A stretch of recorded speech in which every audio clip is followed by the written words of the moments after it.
You wouldn't believe this is Doug's life. After delivering food, he decided to leave the home, and now Doug can only see the outside world through a little crack, like a mini explorer. So there he is, peeking at those women's magazines his mom hid, which became his only source of knowledge.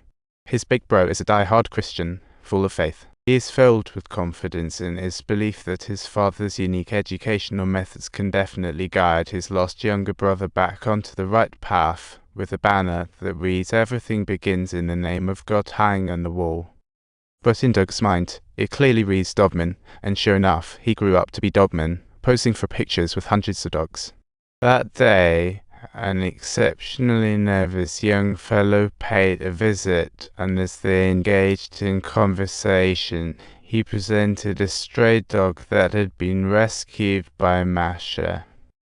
Masha, the laundromat owner on the block, has been facing mafia protection money issues and looks like she's carrying the weight of the world.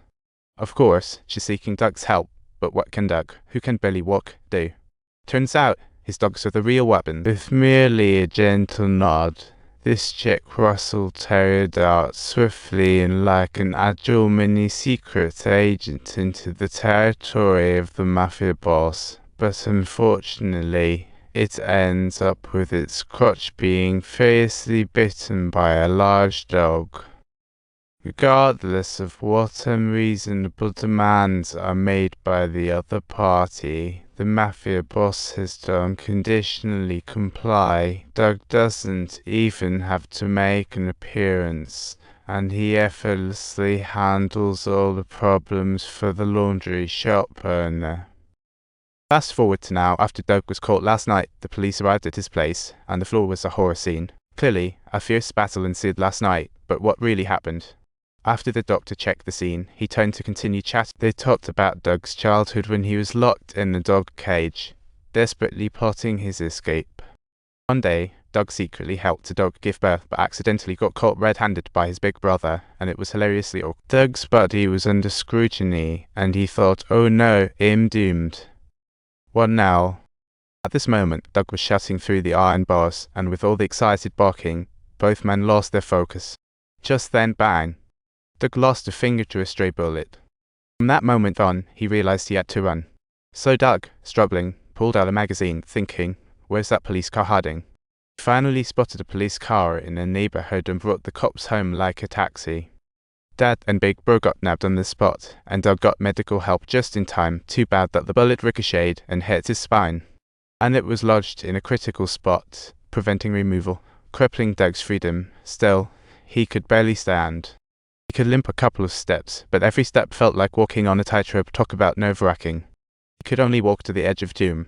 And hey, do you think you could pull off a Herculean feat? Not long after Thad killed himself in jail, Big Bro did 8 years. On release day, Doug's dogs were ready. A pack of fierce dogs sprang into action, helping him execute the perfect revenge, leaving Doug with no interest in life. Isn't that something? A wisdom so divine that even God can't comprehend, helping him shed off a doomed path. Doug just confessed to a murder last year, but he couldn't care less. He munched his food while diving into more childhood tales. After discharge, he hopped through welfare institutions, seeing bruised kids lacking unity. These kids harm each other for survival, which is sad. Dogs, despite their different breeds, still stick together to fend off outsiders. But it was here that Doug met his destined love, named Shelma, a total drama fanatic. She was obsessed with Shakespeare and taught Doug the arts of makeup and acting. What a multi-talented gal. In countless performances of Shakespeare, Doug found his true self, slowly breaking free from reality, feeling like he was lost in a dream. In the real world, Doug faced rejection, but in fantasy, he became the person he always wanted to be. Unfortunately, he never got to express this love because Shelma was hired by a theatre in Boston, but Doug felt happy for her. Her talent shouldn't be put to waste there, so Shelma became an actress, while Doug was busy collecting her press clippings. A few years later, Shelma skyrocketed from an unknown performer to a Broadway star. What a fairy tale. One day, Doug finally gathered the courage to watch her. In the thunderous applause, he wished he could stand up and cheer for her. But due to his condition, he could only curl up in the corner. Luckily, he got a chance to meet Shelma backstage. Shelma recognized Doug immediately, bouncing with excitement like a happy deer, eager to know all about his journey. Doug proudly graduated from college and pulled out his collection of clippings like a little detective. Shelma was so touched she couldn't speak, and then bam, a kiss right there. But the sweet moment was interrupted by some guy. This guy is Shalma's newlywed husband and also the director of the play. And guess what? She's pregnant with his child. What a twist of fate. Doug's self-esteem shattered instantly, struggling to keep his mouth from twitching as he forced down the humiliation. That night, Doug returned to the stray dog shelter he had worked at for 5 years, thinking to himself, "Man, I must be a total fool." He could hardly breathe as he banged on his thighs, trying to stand up like an overconfident elephant. Finally, he used up all his energy and collapsed. In that days, he realized that only the love from those dogs was the most genuine. That night, Doug underwent a transformation. But not long after, he got the government notice that the shelter was closing down.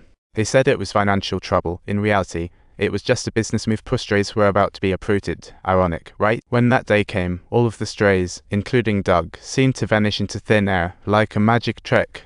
Doug found the perfect hideout, an abandoned building, free from all social baggage. But here's the catch, he needed a job to support the crew, and with his skills, even the simplest tasks seemed out of reach.